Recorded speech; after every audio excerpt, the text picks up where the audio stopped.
गैया वाले बाबा की फिजिक्स की क्लास में आप सबका स्वागत है। You are most welcome in गैया वाले गुरुजी की फिजिक्स की क्लास।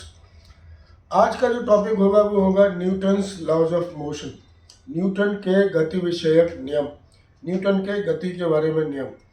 जितने भी जो मेरे स्टूडेंट्स हैं जो क्लास 9th में हैं, 10th में, 11th में, 12th में या कॉम्पिटिटिव एग्जाम्स की तैयारी कर रहे हैं, उन सब के लिए बहुत ही कैप्सूल फॉर्म में 5 मिनट में तीनों लॉज को हम समझने का प्रयास करेंगे।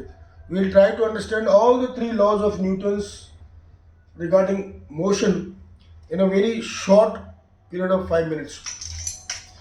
न्यूटन ने गति के बारे में नियम दिए। Newton gave us the laws of motion. The first law mathematical form में ये दिया हुआ है, and this is F equals 0 means A equals 0. If the external force is 0 means absent, then the acceleration is also absent.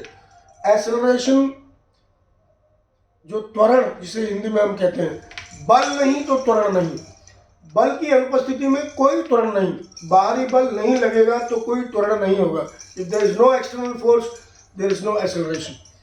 Acceleration क्या है? Acceleration means rate of change of velocity with respect to time, समय के साथ वेग में परिवर्तन की दर।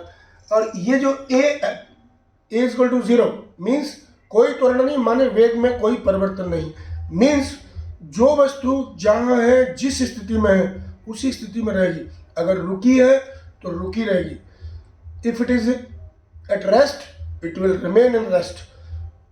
यदि ये मोशन में है तो उसी डायरेक्शन में, उसी मैग्नीट्यूड के साथ मोशन में रहेगी, उसकी वेलोसिटी में कोई चेंज नहीं होगा। यानी वेलोसिटी में चेंज करने के लिए मीन्स एक्सेलरेशन पैदा करने के लिए, त्वरण उत्पन्न करने के लिए बाहरी बल आवश्यक है।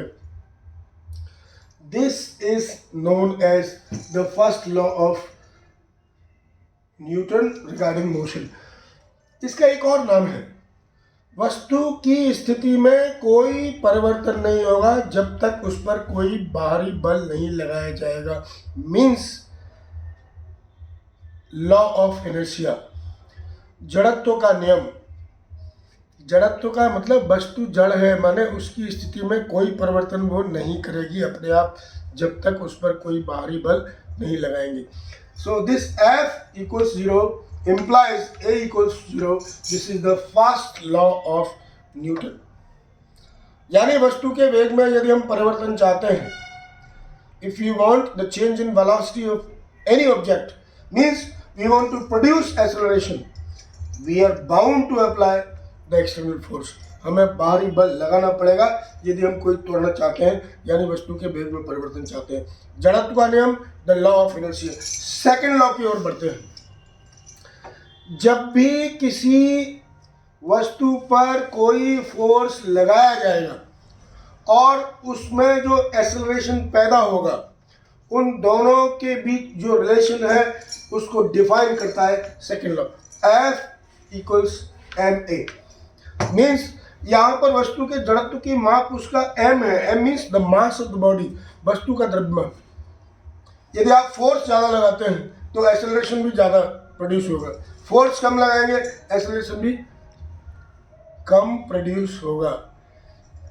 एक्सेलरेशन प्रोड्यूस्ड और F which is needed is proportional to A. F is proportional to M also. जितना ज़्यादा मास उतना ही ज़्यादा आपको एक्सटर्नल फोर्स लगाना पड़ेगा डिजायर्ड एक्सेलरेशन पैदा करने के लिए। सो F equals ma is the second law of Newton regarding motion. दो नियम आपके पास हो गए। पहला नियम जड़त्व का नियम, F equals 0 implies A equals 0, ये पहला नियम है। द लॉ ऑफ इनर्शिया इसको कहते हैं। This is Newton's first law of motion. Second law is F equals ma. Now we come to the third law. Newton का तीसरा नियम, न्यूटन का गति विषयक तृतीय नियम, Newton's third law of motion. What does it say? ये कहता है if there are two objects 1 2 object number 1, object number 2। पहली वस्तु द्वारा दूसरी पर लगाया गया बल दूसरी वस्तु द्वारा पहली पर लगाए गए बल के ठीक बराबर और विपरीत होता है। Every action has got equal and opposite reaction. इसलिए इस तीसरे नियम को हम कहते हैं the law of reaction, action reaction, क्रिया प्रतिक्रिया का नियम। जब भी हम किसी वस्तु पर कोई बल लगाते हैं, whenever we apply any force on any object, that object also applies the same amount of force on us but in the opposite direction. F12 equals minus F21. 12 means पहली ऑब्जेक्ट द्वारा दूसरी पर लगाया गया बल। The force applied by object number 1 on 2 is exactly the same. The force applied by 2 on 1 and this minus sign indicates the direction. तीनों नियम आपके पास है। पहला नियम जड़त्व का नियम, law of inertia. External force नहीं होगा तो एक्सेलरेशन भी नहीं होगा। कोई भी वस्तु अपनी स्थिति में परिवर्तन तब तक नहीं करेगी, उसकी स्थिति में कोई परिवर्तन तब तक नहीं होगा जब तक उस पर बाहरी बल नहीं लगाएगा। मीन्स जो पहला लॉ है वो ये बताता है कि the external force is the cause of acceleration produced. बाहरी बल जो है वही वस्तु में उत्पन्न त्वरण का कारक है। If there is no force there is no acceleration. The second is किसी वस्तु में एक्सेलरेशन पैदा करने के लिए हमें कितने फोर्स की आवश्यकता होगी। द एक्सेलरेशन और फोर्स के बीच में जो रिलेशन है उसको डिफाइन करता है F equals ma। m is the mass and it is the measurement, mass is the measurement of the inertia of the body. जितना ज़्यादा मास होगा एक फिक्स एक्सेलरेशन के लिए उतना ही ज़्यादा आपको फोर्स लगाना पड़ेगा। And the third law is the action reaction law. It says कि जो भी किसी वस्तु के ऊपर आप जितना बल लगाएंगे, whatever be the force exerted by one object on another one, the same it is going to feel but in opposite direction.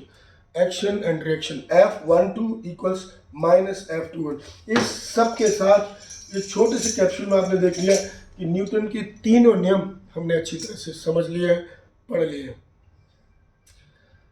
और इसके साथ आगे जो भी और वीडियोस आएंगे I give you. Keep watching. जय गौ माता, जय गोविंदा, जय गोपाला। आज के लिए थैंक यू वेरी मच।